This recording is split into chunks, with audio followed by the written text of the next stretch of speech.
Looking Glass and the relationship between gravity and time? Well, gravity and time are almost essentially the same thing. And Looking Glass dealt with using gravity essentially to distort time. And as I said before, I really know very little about that. But they were only talking about milliseconds or even less microseconds of time distortion. They're not like looking back in time to see who killed Kennedy or something. The craft that you talking about, the scout craft, is that the one that's like the Adamski picture with the three domes underneath? And if it's not, I'm not exactly sure what the Adamski okay, picture is. it's saucer shape that has. This is the one that looks like one of the Meyer craft. Right. Did you see any others than that one, or is there 9 out there? Yeah, I saw 9 total, but that's the only one I got close enough to. Did you see the one with the 3 domes underneath that, 3 balls underneath that has a central housing underneath? No. And the second question was, did anybody give you any indication as to who was driving or any information on that? I assume that it was humans that were piloting the craft, though it could have been remote control, but at the one test flight that I saw on the ground, they were in radio communication with someone, and I assumed it was someone in the craft. I mentioned it's possible that it could have been a remote observer somewhere, but I just assumed that the seats were retrofitted, or they were sitting on the floor for that matter. Are you familiar with, I have a couple aspects to the question. Are you familiar with Howard Menger's electrocraft and Otis Carr's saucer design, and how are their devices, how do they generate their gravity fields and compared with what you described? And lastly, can you speculate how why the commercialization of some of these crafts hasn't been possible with so many different patents applied for these kinds of design crafts? Because they don't work. Are there any G-forces encountered by the pilots inside the craft? No. From your interviews, you seem to feel that the Area 51 or the S4 test site was kind of slipshod in how it does its research. It really doesn't have the facilities there to actually do the research correctly. And also, I'm wondering, could you comment about that? And also, I'm wondering what you could tell us about the other types of ships you saw there that you felt were alien in origin.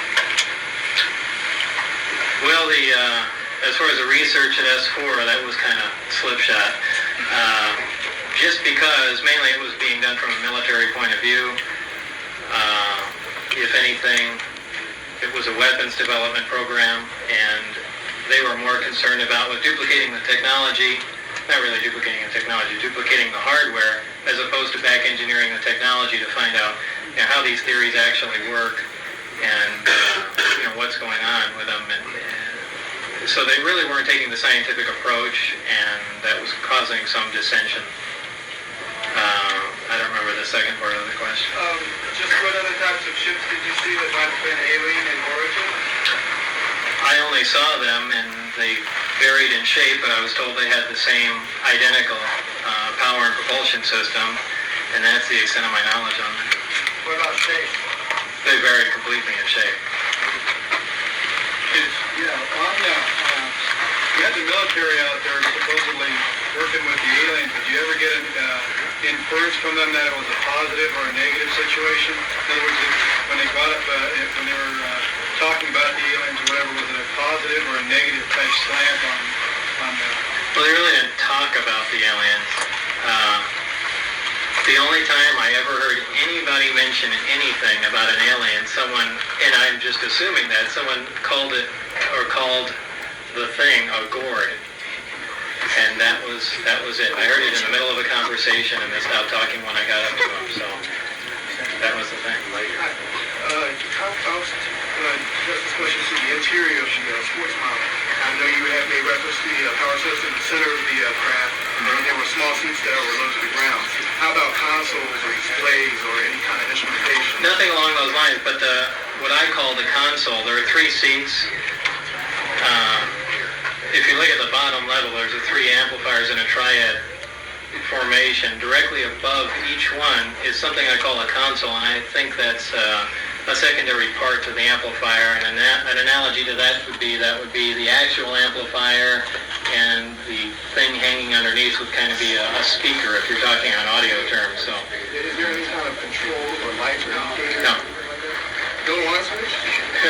not that I could find. Did it seem like there was any place or even need for a life support of any kind on these? Not that it was obvious to me. How do they navigate and how do we converse with them? I haven't the slightest idea how they navigate. You know, like I said, I think if that,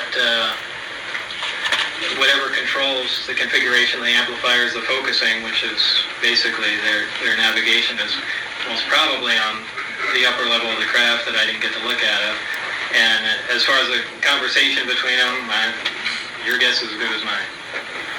Was the local means of propulsion the same as this across rate space differences? What was the local means of propulsion? The local means of propulsion is essentially them balancing on an out-of-phase gravity wave.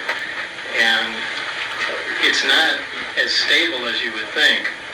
When the craft took off, it wobbled to some degree. It's, a modern-day Hawker Harrier or something along those lines, a vertical takeoff craft is much more stable than them in the Omicron configuration, which is that mode of travel. The Delta configuration is where they use the 3 amplifiers. And those are the only 2 methods I know about for moving the craft. Can one pilot, as far as you know, pilot this craft, or does it take 3, or do you know anything about that? I don't know.